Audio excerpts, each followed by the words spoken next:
दोस्तों नमस्कार। महाराणा सांगा के इस दूसरे एडिशन में हम आपका तहे दिल से स्वागत करते हैं। दोस्तों, महाराणा सांगा की भूमिका के बारे में हमने पहले वीडियो में तो आपको अवगत किया था, लेकिन इस पार्ट 2 के अंदर अब अवगत नहीं बल्कि उनके अनगिनत युद्ध और उनके भूमिका के बारे में और रामजी लाल सुमन के उस बयान के बारे में बातें करते हैं कि महाराणा सांगा को रामजी लाल सुमन ने जो भी बोला, क्या बोला, सही बोला कि बाबर को महाराणा सांगा लाया था। तो दोस्तों, रामजी लाल सुमन तो क्या है, कैसा है, उसको गाली तो लोग दे ही रहे, मैं तो नहीं दूंगा, लेकिन महाराणा सांगा पार्ट 2 में हम आपका तहे दिल से स्वागत करते हैं। तो दोस्तों, हम सब पहुंचे थे, महाराणा सांगा की भूमिका के बारे में बात तो कर चुके थे, लेकिन महाराणा सांगा की भूमिका की नहीं बल्कि अब बात करते हैं आप सबके कॉम्पिटिटिव एग्जाम के बारे में। तो दोस्तों, हम लोग पहुंचते हैं खतौली 1517 में खतौली का युद्ध क्यों लड़ा गया। 1517 में खतौली का युद्ध भोज, महाराजा भोज जो कि महाराणा सांगा के पुत्र थे, वो खतौली पहुंचे थे। उन्हें एक निमंत्रण मिला था खतौली के मतलब जो है स्थान पर एक पार्टी मिली थी। आधुनिक में भी कोई पार्टी होती है तो लोगों को बुलाया जाता है, तो भोज मतलब जो है वहाँ पहुँचा था और उसके विरुद्ध मतलब जो है इब्राहिम लोदी के कुछ लोग मतलब थे वहाँ के सामंत, उन्होंने मना किया, कौन हो तुम? तो उसने कहा कि मैं मतलब महाराणा सांगा का बच्चा हूँ, बेटा हूँ। उन्होंने कहा महाराणा सांगा? कौन महाराणा सांगा? और भोज को उन्होंने मतलब जो है अनैतिक ढंग से गिरफ्तार करने की कोशिश की। भोज के मतलब जो है गुप्तचरों ने ये सूचना महाराणा सांगा के खिलाफ भेजी और महाराणा सांगा वैसे भी इब्राहिम लोदी के खिलाफ पहले से कुपित था। महाराणा सांगा फिर पहुंचते हैं और खतौली के युद्ध के बारे में मैंने अपने पहले वीडियो में बताया था। खतौली के युद्ध के अंदर ही महाराणा सांगा का बायां हाथ जाता रहा था, लेकिन खतौली के युद्ध में इब्राहिम लोदी को उन्होंने बहुत बुरी तरीके से परास्त किया। मुगल सम्राट वो भी बताए थे आपको कि जूता वाला कि फेंक कर मतलब जो है उन्होंने कहा कि तुम सब एक गुलाम हो, मैं तो आगरा में बैठा हूँ, मैं चाहता तो अभी तुम्हें हरा देता। तो खतौली के युद्ध में महाराणा सांगा वर्सेस इब्राहिम लोदी विजेता। ये अगले वीडियो में बताया था कि विजेता किस लिए युद्ध हुआ था। परमार भोज, भोज परमार नहीं दोस्तों, भोज सिसोदिया। परमार की बात भी अगले वीडियो में होगी, कौन परमार, एक परमार आएगा इस वीडियो के अंदर, लेकिन भोज सिसोदिया, चूँकि महाराणा सांगा सिसोदिया राजवंश से बिलोंग करते थे। 1518 वाली यहाँ पे हाथ वाला 1518 मतलब जो है खतौली युद्ध के बाद मतलब जो है हमने आपसे बताया भी था बारी का युद्ध, धौलपुर का युद्ध। धौलपुर के युद्ध में मैंने वहाँ तक बताया था कि राजस्थान के अंदर जहाँ युद्ध लड़ा जाता था वहाँ रेतीले अगल बगल में कुछ ना कुछ बाईपास पे युद्ध लड़ा जाता था, क्योंकि पहले भी कही ऊँटों को मतलब जो है रेगिस्तान का जहाज कहा जाता है। तो वो ऊँट जब लपका, इस वीडियो से पहले फर्स्ट एडिशन में मैंने आपको बताया था धौलपुर यानी बारी का युद्ध, दांडी का युद्ध, बारी का युद्ध, धौलपुर का युद्ध, इसे 3 युद्ध 1518 में। 1517 खतौली, 1518 में यहाँ पहुँचते। यहाँ भी इब्राहिम लोदी को राणा सांगा ने बहुत बुरी तरीके से परास्त कर दिया। मतलब ऐसा मतलब सीन था दोस्तों कि इब्राहिम लोदी मतलब त्राहिमाम करता हुआ वहाँ से भागता हुआ भागा कि मतलब राणा सांगा के खिलाफ कहाँ से मैं चला आया। तो राणा सांगा की जलवे को वहीं से समझा जा सका। बैक टू बैक 2 मुगल बादशाहों को उसने हराया राणा सांगा ने। इब्राहिम लोदी बुरी तरीके से हारा। फिर उसके बाद जो है गुजरात का मतलब जो है शासक भी मतलब इनके खिलाफ मतलब कुपित हुआ और उन्होंने कहा कि इब्राहिम लोदी तुम तो ठीक है, तुम तो हार गए, लेकिन मैं मतलब मुजफ्फर शाह दूती ये फिर राणा सांगा के खिलाफ मतलब जो है युद्ध लड़ने के लिए तैयार हुआ। लेकिन दोस्तों, आप जानते हैं 1579 में गागरोन के युद्ध में महाराणा सांगा ने पहले मना किया कि मेरे खिलाफ मत आओ, लेकिन गागरोन के युद्ध में इब्राहिम लोदी और कुछ गद्दारों जो कि भी मतलब देखिए गद्दारों की संख्या बहुत थी, क्योंकि यहाँ कुछ चर्मकार भी थे जो मतलब जो है इब्राहिम लोदी के विरुद्ध थे। कुछ मतलब जो है आदिवासी थे जो इब्राहिम लोदी को पसंद नहीं करते थे। वो सोचते थे कि मतलब इन लोग आएंगे तो मेरा कुछ कल्याण होगा, लेकिन इब्राहिम लोदी के साथ वो मिल गए और राणा सांगा के खिलाफ वो मतलब वही युद्ध, 2 युद्ध तो इब्राहिम लोदी हारा। मुजफ्फर शाह के साथ भी ये लड़ने के लिए आए, लेकिन आप जानते हैं दोस्तों, इसी गागरोन के युद्ध में राणा सांगा ने इतनी बुरी तरीके से लोगों को 30,000 लोगों को बंदी बनाया था। महाराणा सांगा ने चाहता तो पूरे मतलब जो है उन आदिवासियों जो गद्दारी करके गए थे, महाराणा सांगा चाहते तो उसी समय उनको मार डालते। उन्होंने कहा जाओ, हार गए, निकल जाओ। अब दोस्तों, अगर यही महाराणा सांगा हारे होते तो मतलब उन्हें छोड़ा जाता। ये आप पे डिसाइड करते हैं, कमेंट में लिखिए। अगर महाराणा सांगा खतौली युद्ध हारे होते, धौलपुर हारे होते या फिर गागरोन हारे होते तो क्या उन्हें छोड़ दिया जाता? बिल्कुल नहीं। लेकिन वो एक क्षत्रिय धर्म का पालन करते हुए उन्हें छोड़ दिया गया। गागरोन का युद्ध देखिए, बैक टू बैक 3 युद्ध, बड़े युद्ध। वैसे तो महाराणा सांगा ने बड़े 28 युद्ध लड़े थे, जिनमें सब में विजय पाई उन्होंने, और छोटे मोटे युद्ध मिला दीजिए तो उन्होंने 104 युद्ध लड़े और सब में जीत पाई। खानवा के युद्ध में भी वो जीते थे। कैसे जीते थे, इस वीडियो में पार्ट 2 में यही तो विश्लेषण होगा। उसके बाद दोस्तों फिर मतलब जो है महमूद एक मतलब था, आलम खान था। तो आलम खान तो इसका चाचा था इब्राहिम लोदी का। वो पहुंचता है काबुल। अब बाबर की भूमिका शुरू होती है। बाबर के पास वो पहुंचता है और कहता है कि मतलब जो है हिंदुस्तान आना है। तो महमूद और ये आलम खान और दौलत खान लोदी, इसमें 3 लोग थे, महमूद लोदी और आलम खान लोदी और खिज खान, 3 लोग थे। एक मतलब पंजाब का सूबेदार था, एक खुद ही सिकंदर लोदी का चाचा था। तो मतलब इन तीनों को, खिज को, आलम खान को और मतलब जो है ये वो अब बहलोल, इन तीनों को आप मतलब देखते रहिए। तो मतलब जो है इन लोगों ने ये सोचा, दौलत खान भी था, दौलत खान लोदी, फिर से एक बार याद रखिएगा, एग्जाम में कॉम्पिटिटिव में आएगा। दौलत खान लोदी जो पंजाब का गवर्नर था, आलम खान जो कि सिकंदर लोदी का चाचा था, खिज जो कि वहाँ का सूबेदार था, और महमूद जो एक बहुत बड़ा गद्दार था, महमूद खिलजी। तो दोस्तों मतलब चलिए भूमिका मतलब शुरू होती है और ये पहुँचते हैं बाबर के पास। चूँकि वो जानते थे कि बाबर को बुलाया जाए और विशेषकर तो यही चाहता था कि भाई मुझे मतलब जो कुर्सी मिल जाए। इब्राहिम लोदी का भाई महमूद यही चाहता था। तो मतलब इस बीच में लोग कहते हैं कि मतलब राणा सांगा ने वहाँ दूत भेजा। राणा सांगा ने मतलब जो है बाबर के पास एक दूत भेजा कि आओ तुम हिंदुस्तान पे अटैक करके इसे हराओ। लेकिन दोस्तों ये सोचिए, 2 बार जिस सुल्तान को हरा कर जिसने माफ़ कर दिया, वो तीसरी बार उसे बुलाता। तो इस पर रामजी लाल सुमन का ये कहना, माफ़ी तो मांगना चाहिए उस गद्दार को। गद्दार तो रामजी लाल सुमन जैसे लोग हैं जो कि भारतीय इतिहास को काली पोतने का काम करते हैं।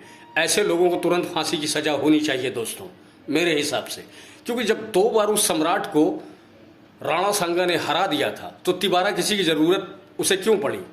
बाबर भी लिखता है अपने मतलब उस पर, बाबर अपने बाबरनामा में तुर्की में लिखा, उसने लिखा कि महाराणा सांगा ने मतलब उसे बुलाया था, क्योंकि महाराणा सांगा ने उसे बयाना के उधर बुरी तरीके हराया था कि उसे मतलब जो है कीचड़ों के बीच मतलब डूबता हुआ, बाद में उसे भेजा गया कि जाओ इसे मतलब निकाल दो यहाँ से।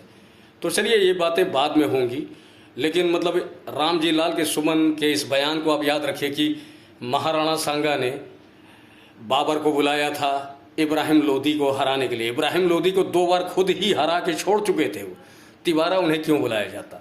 तो दोस्तों इतिहास मतलब उस समय मुस्लिम शासक लिखा करते थे, वो राजपूत मतलब राजवंशों के खिलाफ ही लिखा करते थे, क्योंकि राजवंश से ही उनके खिलाफ युद्धों को संचालित किया करते थे। और वही उन्हें बार बार मतलब जैसे कि मतलब आप जानते हैं अकबर का लड़का अकबर किसका लड़का था, इस पर कमेंट मारिएगा। वो राजपूत का ही लड़का था, वो कमेंट मारिएगा। लेकिन मैं मतलब आगे बढ़ता हूँ, महाराणा सांगा का वीडियो है। तो उसके बाद महाराणा सांगा मतलब जो है 2 बार इब्राहिम लोदी को हराते हैं। बाबर ने अपने आत्मकथा में लिखा था, बाबरनामा में, कि महाराणा सांगा ने उसे बुलाया था। अब दोस्तों आप 2 बार किसी को हरा के मौत के मुंह से मतलब उसे छोड़ देते हैं। तिवारा किसी और को काहे बुलाएंगे उसे हराने के लिए, एक प्रश्न चिन्ह। तारीख़ रशीदी में मिर्ज़ा हैदर ने भी लिखा, बाबर का भाई मिर्ज़ा हैदर तारीख़ रशीदी में लिखता है कि उसे राणा सांगा ने बुलाया था। लेकिन दोस्तों उस समय का इतिहास मुस्लिम इतिहासकार लिखा करते थे, उस समय कोई हिंदू इतिहासकार इस इतिहास को नहीं लिखता था।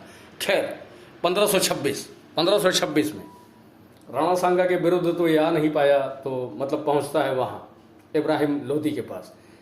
तुलगमा युद्ध नीति भी था, बाबर को भी तो इस चीज़ में प्रशंसा दिया जाएगा क्योंकि बाबर मतलब युद्ध का बहुत बड़ा टेक्नीशियन था।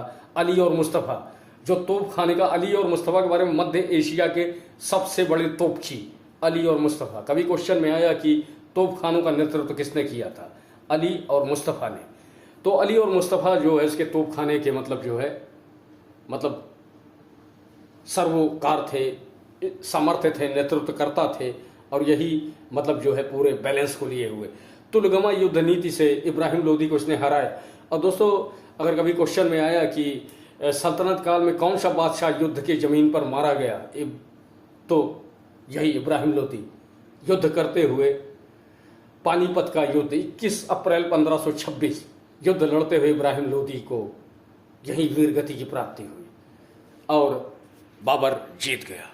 बाबर उसके बाद मतलब जो है जब जीता उसने सोचा राणा सांगा के पास, उसने खुद दूत भेजे, राणा सांगा खिलाफ उसने दूत भेजे कि राणा सांगा, राणा साहब। अब तो राणा सांगा ने बोला कि तुम बैठ गए, मैं तो इसे 2 बार हरा चुका, तू तो 1 बार ही हराया है। ये सोचता बयाना पहुंचता है, कहता अब रुकिए आपको भी हराते हैं। बयाना में राणा सांगा ने इसे बुलाया कि बयाना में तू हारेगा, 1 बार छोड़ूंगा, अगली बार नहीं छोड़ूंगा। बयाना के युद्ध पहुंचता है बाबर। अब बयाना के युद्ध तो दोस्तों आप जानते हैं कि बाबर किस बुरी तरीके से वहां हारा महाराणा सांगा के विरुद्ध। जब बयाना का युद्ध 1526 में लड़ता है, 1526 के उपरांत मतलब 1526-27, चूँकि जब जुलाई होता है कभी भी महीने में, तो उसमें दोनों साल का एड रखा है, 1526 एंड 26-27, इस बीच बयाना का युद्ध होता है। बयाना के युद्ध में राणा सांगा बुरी तरीके से बाबर को परास्त कर देता है। बाबर इधर उधर मतलब तिनकों की तरफ बिखरते हुए भागा कि राणा सांगा उसे पकड़ ना ले। राणा सांगा उसे पकड़ भी सकता था, लेकिन हसन खान मेवाती उस बीच में आता है। दोस्तों पहले वीडियो मैंने भी कहा था, हसन खान मेवाती उस बीच आता है। उसने कहा इसे जाने दीजिए, जिस तरह मुझे आपने छोड़ा था उसी तरह इसे भी छोड़ दीजिए, क्या दोबारा ये आएगा। दोस्तों यही गलती भारी पड़ी। पहले वीडियो मैंने भी कहा था 1191 में अगर पृथ्वीराज चौहान ने पकड़कर मोहम्मद गौरी को मार दिया होता तो युद्ध मतलब इतना विशद ना होता। तो इन चीज़ों को देखते हुए 1527 पे हम पहुंचते हैं और 1527 में मतलब खानवा का युद्ध, एक बड़ा युद्ध, एक महान युद्ध मतलब लड़ा जाता है। 1527 खानवा तैयारी करते हुए मतलब जो है बाबर पहुंचता है। बाबर जानता था कि राणा सांगा खिलाफ लड़ने से पहले वो पहले भी मतलब बयाना का युद्ध हार चुका था। उसने ये सोचा कि राणा सांगा के खिलाफ अब कैसे किलेबंदी की जाए। राणा सांगा मतलब उसने तुलगमा युद्ध नीति की तरह कुछ जंजीरों से बांध के कुछ गाड़ियों को इकट्ठा किया और बीच में तोप खानों को रखा और तीसरे पंक्ति में घुड़सवारों को रखा और चौथी पंक्ति पे वो खुद खड़ा था कि वो डर गया था राणा सांगा से। उसके सैनिक बोले मुझे लड़ना नहीं है, राणा सांगा के खिलाफ मुझे नहीं लड़ना है, क्योंकि अगर युद्ध भूमि में ये खड़ा रहा तो ये हारेगा नहीं। उसी समय बाबर ने एक उत्साहपूर्वक भाषण दिया। उसने कहा कि 100 साल जिंदा रहने से अच्छा है कि यश से एक दिन लड़कर मौत की प्राप्ति हो जाए। वीर योद्धाओं, आओ इस युद्ध को लड़ो, हमें इन काफिरों के विरुद्ध युद्ध लड़ना है। हमें जिहाद का नारा देते हुए वो आगे बढ़ा और उसने शराब की बावली को तोड़ दिया और उसने कहा ये महाराणा सांगा अल्लाह का दुश्मन है। यह सुनते ही लोग आगे बढ़े। लेकिन दोस्तों इस युद्ध में आगे क्या हुआ उसे मतलब समझने के लिए अब आप समझिए। चूँकि मतलब उसके पास 30,000 मतलब जो है काफ़ी, ये चंगेज खान के पूर्वज का था। बाबर चंगेज खान और तैमूर का वंशज था।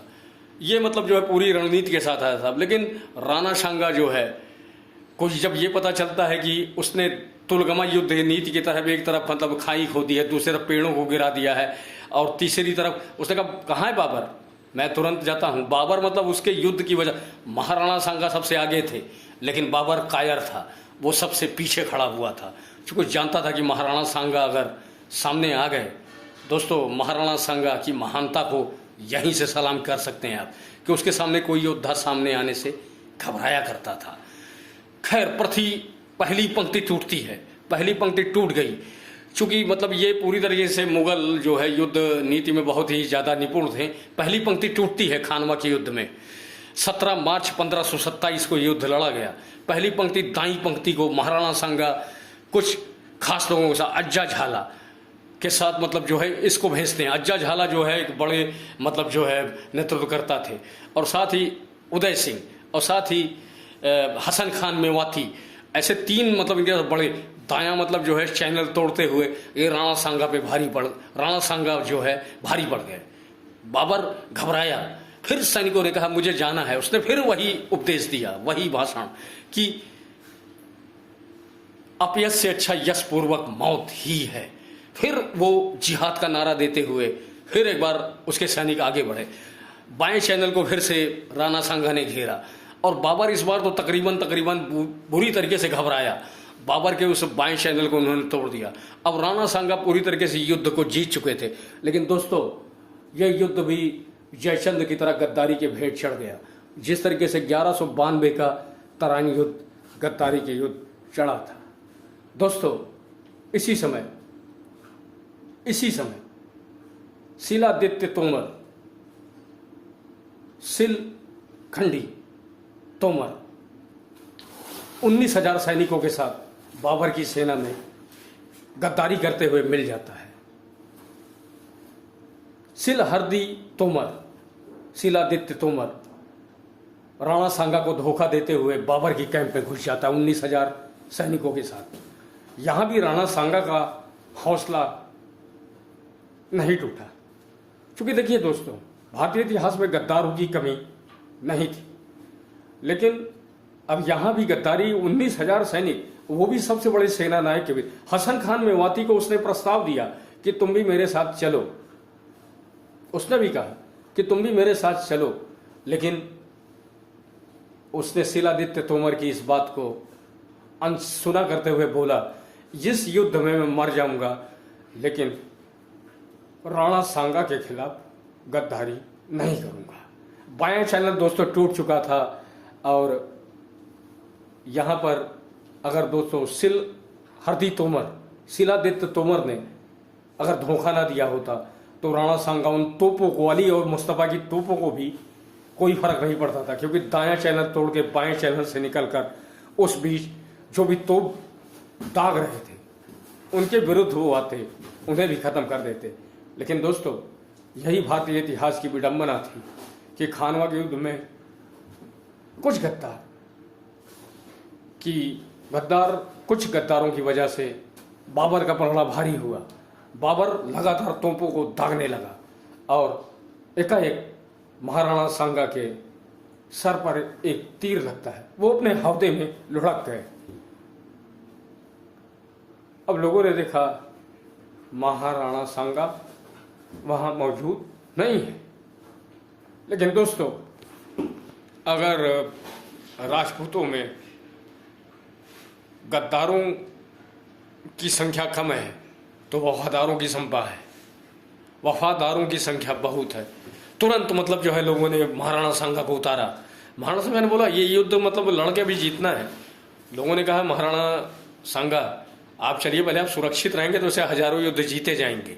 महाराणा सांगा को तुरंत पालकी में सवार करते हुए वो सब लेके चले गए। तुरंत अज्जू झाला ने राणा सांगा का मुकुट धारण किया और नेतृत्व करने के लिए वो डुप्लीकेट राणा सांगा बन के युद्ध के मैदान में उतर गए। लेकिन दोस्तों शिलादित्य तोमर की गद्दारी का असर ऐसा हुआ कि उस युद्ध को राणा सांगा तो उस समय मौजूद नहीं थे। जो भी कोई ये कहता है कि खानवा का युद्ध महाराणा सांगा हार गए, तो दोस्तों उससे बड़ा गद्दार, उससे बड़ा मूर्ख कोई नहीं। जब महाराणा सांगा वहां से गए थे उससे पहले मतलब उन्होंने मुगलों यानी बाबर को लगभग हरा दिया था, लेकिन उनके नेतृत्व क्षमता की कमी थी। ये युद्ध महाराणा सांगा वर्सेस बाबर नहीं था, ये युद्ध बाबर वर्सेस गद्दार था, जिसमें गद्दार जीत गए, महाराणा सांगा जीत गया, बाबर हमेशा के लिए हार गया। वही बाबर बाद में काबुल में दफनाया गया और वही शिलादित्य तोमर 1530 में मुजफ्फर शाह से बाद में गुजरात के शासक के सामने आता है और उसका गला काट दिया जाता है। गद्दारों का यही इतिहास था। तो दोस्तों महाराणा सांगा फिर ये बाबरनामा की बातें भी करते हैं कि मतलब बाबर ने लिखा था, उसने उसे मतलब महाराणा सांगा ने उसे बुलाया था, चूंकि वो मतलब इतनी बुरी तरीके से हारा था कि उसने महाराणा सांगा को इतिहास के अंदर मतलब जो है कमतर करने की कोशिश की। तो दोस्तों ये चीज़ें तो हमेशा ही चलती है कि लोग जानते हैं कि अपने आप को बलशाली दिखाने के लिए किसी कमज़ोर किया जाए, लेकिन ये सोचिए जैसे 2 बार इब्राहिम लोदी को परास्त कर दिया, एक बार बाबर को हरा के वहाँ भी बाबर का वध कर सकता था, दोबारा भी उस युद्ध भूमि को जब तक था तब तक पूरी तरह तहस नहस कर दिया था, और उनके जाने के बाद भी उनका वफादार अज्जू झाला उनका मुकुट धारण करके लड़ता है। तो दोस्तों सोचिए अगर 1527 की लड़ाई में राणा सांगा युद्ध भूमि में खड़े रहते, उन्हें ना ले जाया जाता, तो इस युद्ध का परिणाम होता? क्या मुगल भारत पर राज कर पाते कि बाबर अपने तुर्की नामा में गलत इतिहास लिख पाता कि राणा सांगा ने उसे बुलाया था? तो दोस्तों ऐसे आबर बाबर डाबर आज किस दशा में है ये तो महाराणा सांगा की आत्मा भी जानती है, आप भी जानते हैं, हम भी जानते हैं दोस्तों। तो महाराणा सांगा का ये 2nd एडिशन हम ख़त्म करते हैं। तब तक के लिए मिलते हैं अगले वीडियो में। नमस्कार।